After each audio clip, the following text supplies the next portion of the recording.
Kabayan, si Kuya Ernito ulit. So today, we will talk about why a lot of families today are struggling financially. And as usual, Lynn will help me tackle the most commonly asked questions so that we can learn today how to resolve this issue. So Lynn, why don't you start the questions on why a lot of families are struggling financially today?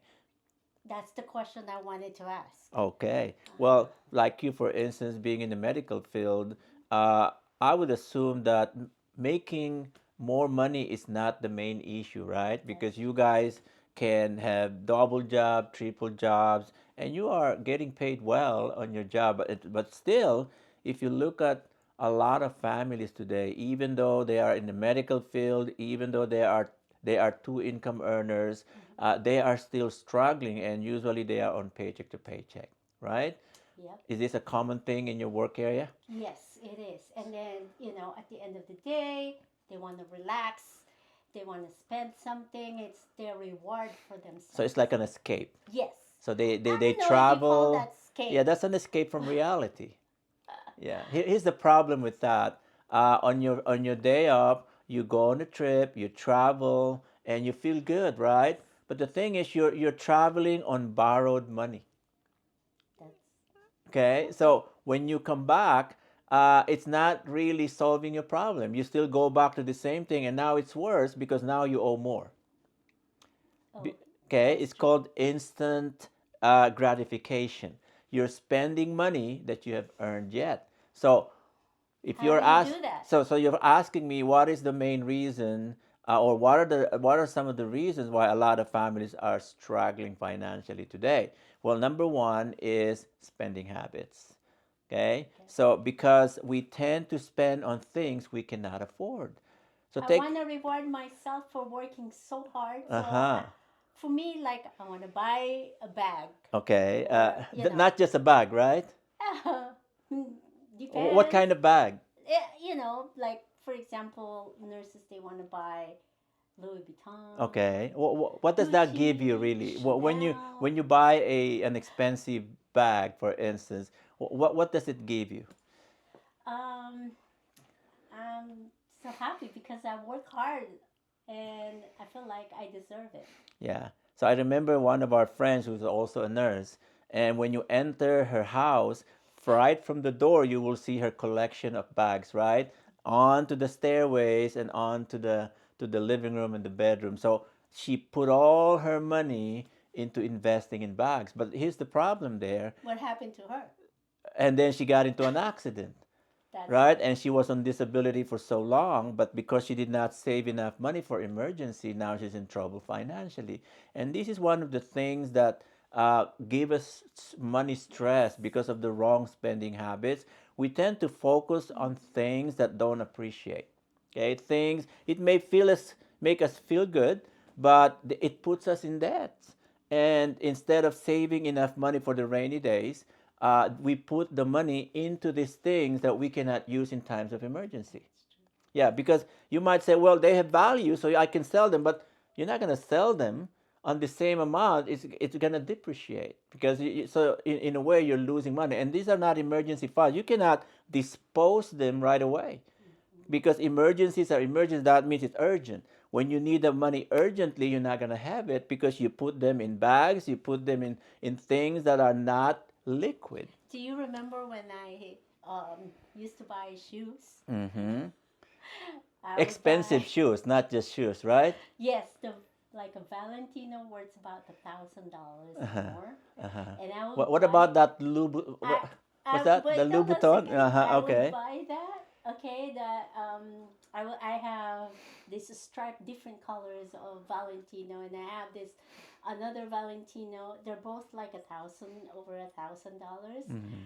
and I was so happy. But then I used it. Mm-hmm. Oh my goodness, I can't stand the whole day, even an hour. I used it You're saying that it's painful. It's not so comfortable. painful. It's Uh-huh. so painful. Uh-huh. But because it's like expensive, I Uh-huh. want to display, but I can't even wear it for an hour. Yeah. So, you paid for it. My husband would say, well, you suffer, Just to show off. suffer the pain Just because you want to show off. Yeah, that leads us to another reason. We tend to show off. You Yes. know, we buy stuff to show off. But believe me, guys, the people that you're trying to please are not pleased at all. They don't care. Like, for instance, buying a car. You buy an expensive car that you cannot afford. So I visited this home. They are all minimum wage earners. And you see their cars parked. They are Jaguar, Range Rover, and Mercedes Benz. Okay, and then I did the analysis, and they're all minimum wage earners. So 70% of their income goes to those cars just to show off. You know, And just it depreciates and after a and the year. moment you bought the car, it depreciates from day one, Yes. especially when you bought it new. So what do you think we should do? Well, number one, you I have, need a car. yeah, you need the car, so you buy a car not to show off, but for practical reasons. Do I have to buy a new one? That's another thing. Because I want to make sure I'm on top of the model. yeah. So, Just, well, you have to pay for that because when you bought a new car, when you take it out of the dealership, you already lost the depreciation cost. You shouldered it instead of the dealers, and they love that.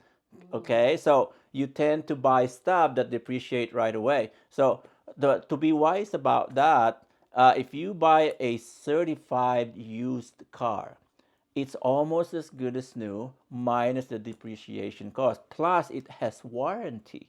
So you are saving a ton of money, still driving a quality car, and you are driving it not to show off, but for practical reasons.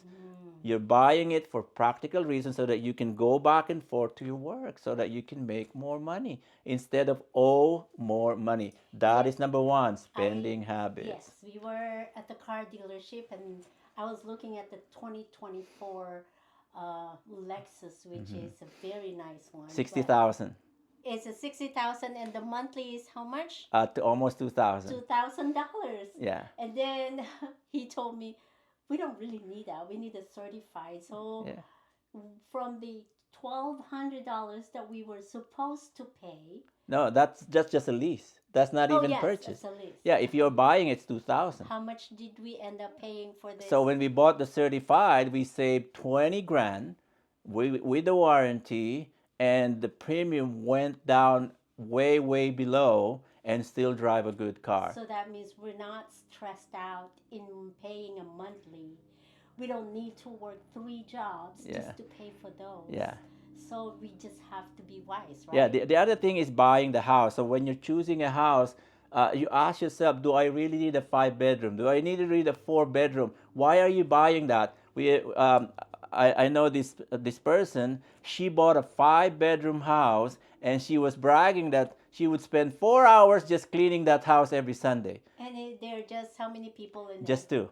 For 5 bedrooms or Yeah, four just bedrooms? two of them. Yeah, Wow. 5 bedrooms. And you're not only cleaning that house 4 hours, you're also spending more money because you now bought a house That's that you true. hardly need. Because do you need extra space? Because when you have a bigger space, you're paying more taxes in real estate. You're paying more utilities. You're maintaining it even more. So when you buy it for practical reasons, you're not going to buy a house that is bigger than what you need. Because when you bought it bigger than what you need, you're paying for it every paycheck. So you're basically working to pay off that house just to afford living there, which you hardly sleep because now you have to work 3 jobs. So you're basically staying in your workplace most of your life. Is So that is buying to show off, not to buy for practical reasons. some of the people that I've asked, they said it's investment. Is that true? Well, it's an investment when you are not riddled and drowning in debts. Because like me, I have some friends that came from the Philippines, and or they just graduated from the being a nurse, and then Mhm. they start buying a house. Is that a good idea? Well, it's a good idea if you have more than enough money to afford, and if you really need, like you already have kids that need the extra bedrooms. But in the meantime, if it's just the two of you, do you really need that extra space right now? Because you can always sell that off later and build equity. Okay, so let's just say you bought the 2 bedrooms right now because it's just the two of you. or let's just say 3 bedroom for extra room. So now you're saving space for extra money, and now you're paying less also in utilities and real estate tax, and it's easily to and easier to maintain. So when the kids come later, you have built enough equity to upgrade when you really need it, but not at this time that you don't, because you are buying with practical reasons. It's only practical when you can afford it, and you don't you are not drowning in debt, because what good is it when you have to declare bankruptcy later on, when you have to borrow a ton of money just to afford that mortgage. Do you remember when we used to live in California? We Mm-hmm. have some friends and coworkers that bought a house. They live in in LA. I Mm-hmm. mean, they work in LA. They bought a house in Palmdale, and that's like about how many hours drive? Almost 2 hours Almost 2 hours. every They day, bought one it. way. So every day they commute. Every day they commute. They got Mm-hmm. a traffic, They but practically live in their car. yes. Mm-hmm. So I don't. Do you think that's a wise investment? Well, the same thing. What is your reason for buying that house? You always ask yourself, your reason should be practical. So, well, it's wise in the sense that you are building equity in a place that is not within the downtown area.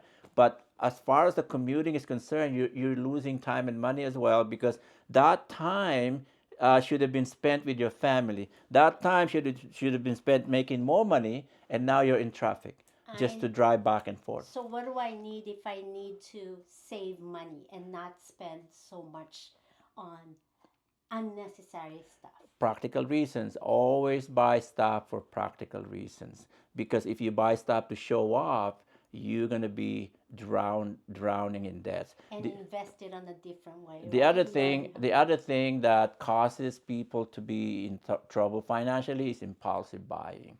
So when you don't plan things, you went to the mall and then you suddenly saw some sales, it's 50%, and then you bought it. Do I really need it? If you don't need it, what good is it for you? You did not save money, you lost money, because you're buying something you didn't need. Now it's stuck in the garage, and it's not serving you any purpose. That's why impulsive buying is also one of the reasons we tend to buy impulsively without planning, and we're not buying it for practical reasons. Mhm. Okay, so and lastly, the other thing that we need to do is to be able to live below our means. What does that mean? Is you need to know exactly how much you're making every month. If you're a couple, you need to sit down and write down how much is your take home pay, not your gross, because if you're on W-2, you have to consider the taxes that will be deducted from your income. So even if you're making 100,000, you're paying 30% tax. You're literally making 70 grand, not 100 grand, because that's your take home pay. So within that money, how much are you spending? So you write down how much is your monthly expense. So if you're spending 80 grand, you're 10,000 negative. So where will you get that money? From credit cards.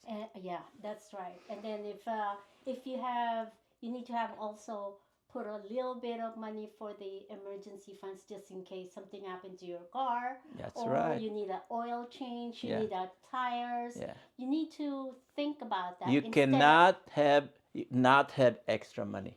yes. You cannot have saved, you cannot afford not to have emergency funds. Just imagine if you're a couple, you have kids depending on you guys, and you're paycheck to paycheck. Then suddenly something happened, both of you are incapacitated. How will you pay your bill? You're going to be homeless, because your mortgager or your landlord will not excuse you from paying your dues. So if you're one paycheck away from being homeless, that's going to happen sooner or later. If you're not saving enough money for emergency, you should have at least 3 to 6 months of your gross income saved up, so that when things happen unexpectedly, you have something to draw from. Because otherwise, who will suffer? The kids. Imagine being homeless, because don't depend on other people, because other people have their own problem. Believe me, even your parents, your brothers, your sisters, they have their own concerns. So you don't think of going to them, you think of ways to solve your own problems, because you are a grown-up person and you are responsible for yourself. Hmm.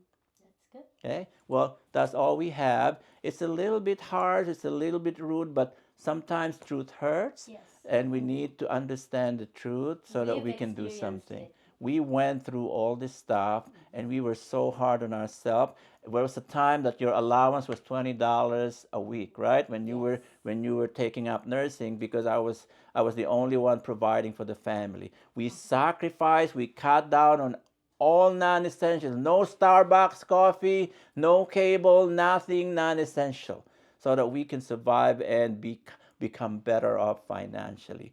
You need to sacrifice if you cannot afford things that you should not be buying. Then later on, when you get better, that's when you start. But you always leave not even within, but should be below your means. If you're making 70 net, then you should not be spending 70. You should be spending 50 or below, so that you can save some money for the rainy days.